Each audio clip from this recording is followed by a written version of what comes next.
Scott's gone on to co-author a remarkable new book, Jesus Was. He's also been a pastor for 10 years. And this book isn't just about history or theology. It's a heartfelt call for peace, unity, and honest reflection.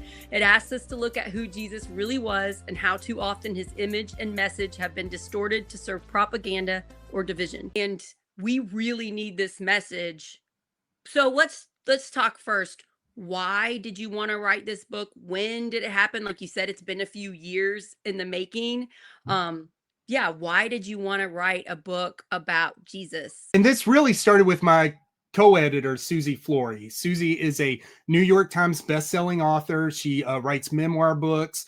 In fact, I just mentioned to Sarah that if you saw the movie over the summer, The Unbreakable Boy, about a family that has a son that has brittle bone syndrome and is autistic, that was her book. She helped that family write the book. And so that's her heart, is telling people stories. And so her and I were in seminary together. Oh, neat. We were in the same cohort. So we started together, graduated together, had all the same classes together. And so the inspiration from this book all took place at that time. Of course, we started seminary in 2018, which means we were in seminary during 2020 and 2021.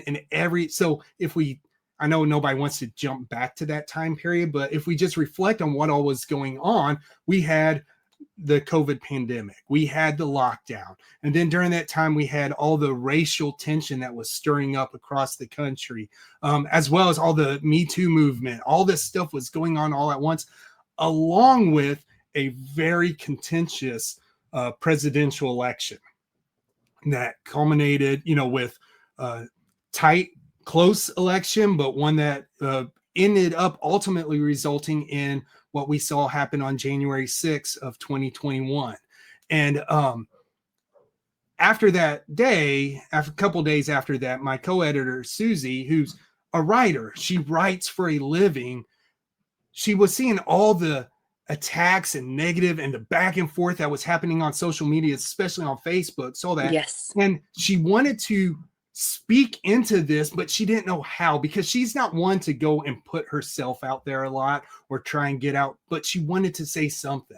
So she made a simple Facebook post that had 3 words in it: Jesus was nonviolent.